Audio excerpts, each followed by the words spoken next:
Assalamualaikum warahmatullahi wabarakatuh. Alhamdulillahi rabbil alamin. Wabihi nasta'inu ala umurid dunya waddin.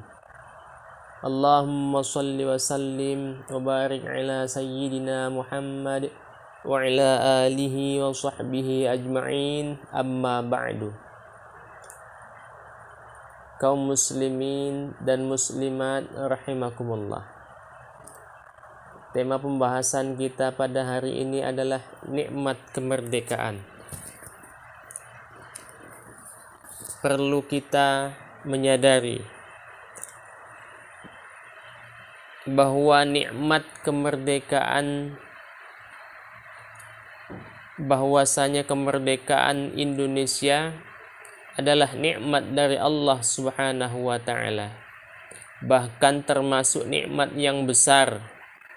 Bagaimana tidak, dalam kondisi terjajah, masyarakat muslim akan sulit untuk melaksanakan ibadah kepada Allah Subhanahu wa ta'ala.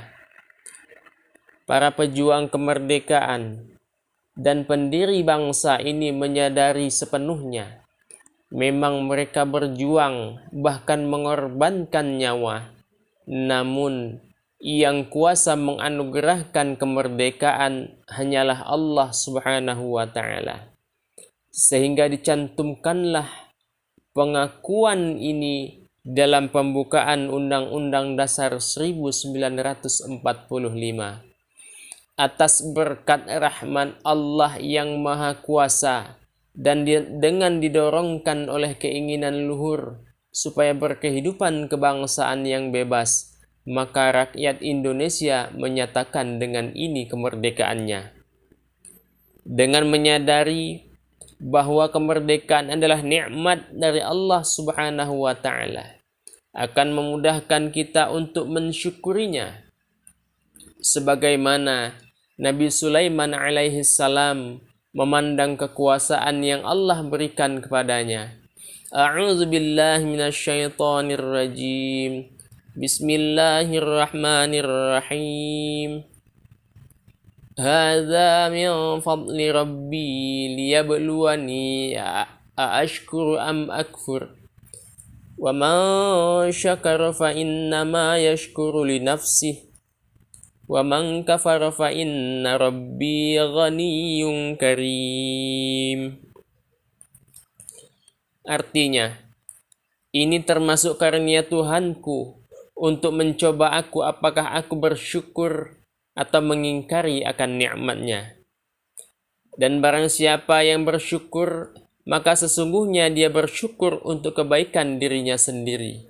Dan barang siapa yang ingkar, maka sesungguhnya Tuhanku Maha Kaya lagi Maha Mulia. Al-Quran Surah An-Naml ayat 40. Kelanjutan dari nikmat kemerdekaan ini diantaranya adalah: yang pertama, terbentuknya Negara Kesatuan Republik Indonesia, yang merupakan wadah atau rumah besar bagi kita untuk menjalankan ajaran agama, khususnya agama Islam. Bila berkaca dari sejarah Islam, Rasulullah Shallallahu Alaihi Wasallam pun membentuk sebuah negara Madinah. Karena pentingnya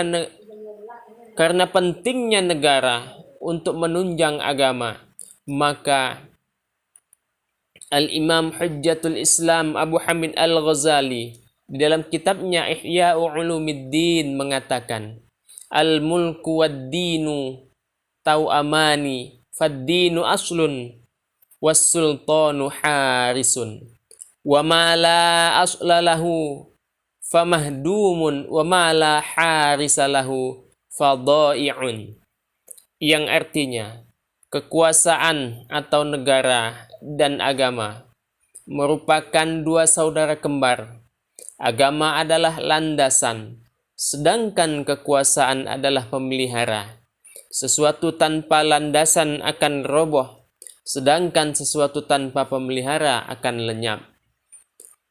Agama dan negara bukannya bertentangan, bahkan keduanya justru hadir dalam keadaan saling menopang. Negara membutuhkan nilai-nilai dasar yang terkandung di dalam agama. Sementara agama memerlukan rumah yang mampu merawat keberlangsungannya secara aman dan damai. Kita bersyukur dasar negara kita senafas dengan substansi ajaran Islam. Kemerdekaan memang belum diraih secara sepenuhnya, belum diraih secara tuntas di segala bidang. Namun, itulah tugas kita sebagai warga negara yang baik untuk tak hanya mengeluhkan keadaan, tapi justru harus turut serta memperbaikinya sebagai bagian dari ekspresi hubbul watan, cinta tanah air. Yang kedua, Allah Subhanahu wa Ta'ala memberikan nikmat negara yang aman, sehingga kita bisa melakukan ibadah dan aktivitas sosial kita, serta membangun bangsa ini dengan aman dan lancar. Karena masih banyak negara lain yang belum memperoleh nikmat aman ini. Oleh karena itu, usaha mempertahankan keamanan negara merupakan sarana yang menopang kenyamanan ibadah mahdhah dan ibadah sosial kita. Mempertahankannya merupakan kewajiban kita.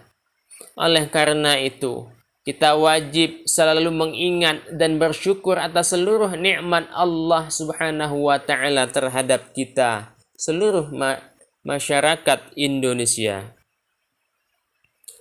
Allah Subhanahu wa Ta'ala berfirman di dalam Al-Quran surah Al-Baqarah ayat 152. A'udzu billahi minasyaitonir rajim. Bismillahirrahmanirrahim. Fadhkuruni adzkurkum washkuruli wala takfurun. Artinya, karena itu, ingatlah kamu kepadaku, niscaya aku ingat pula kepadamu, dan bersyukurlah kepadaku, dan janganlah kamu mengingkari nikmatku. Di dalam tafsir Jalalain, penjelasan dari ayat di atas adalah, karena itu ingatlah kamu kepadaku, yakni dengan sholat, tasbih, dan lain-lain. Niscaya aku ingat pula kepadamu. Ada yang mengatakan maksudnya, niscaya aku balas amalmu. Dalam sebuah hadis qudsi diketengahkan firman Allah Subhanahu wa Ta'ala, barang siapa yang mengingatku dalam dirinya, niscaya aku akan ingat dia di dalam diriku. Dan barang siapa mengingatku di hadapan khalayak ramai, maka aku akan mengingatnya di hadapan khalayak yang lebih baik. Dan bersyukurlah kepadaku atas nikmatku dengan jalan taat kepadaku, dan janganlah kamu mengingkariku dengan jalan berbuat maksiat dan durhaka kepadaku. Dari penjelasan di atas dapat diambil kesimpulan. Yang pertama, kemerdekaan, terbentuknya negara Kesatuan Republik Indonesia, keamanan, dan lain-lain merupakan nikmat Allah Subhanahu wa Ta'ala. Yang kedua, agama dan negara tidaklah bertentangan, bahkan keduanya justru hadir dalam keadaan saling menopang. Yang ketiga, ingatlah selalu kepada pemberi nikmat kemerdekaan dan lain-lain, yakni Allah Subhanahu wa Ta'ala, dengan cara melaksanakan seluruh amal ibadah yang diperintahkan Allah Subhanahu wa Ta'ala dan meninggalkan semua larangannya, serta merawat, menjaga, dan membangun NKRI secara bersama untuk kemaslahatan agama kita. Demikianlah, semoga Allah Subhanahu wa Ta'ala senantiasa menjaga negara dan agama kita dari malapetaka hingga bisa kita wariskan ke generasi-generasi berikutnya. Mudah-mudahan bermanfaat. Wallahul muwaffiq ila aqwamit thariq. Wassalamualaikum warahmatullahi wabarakatuh.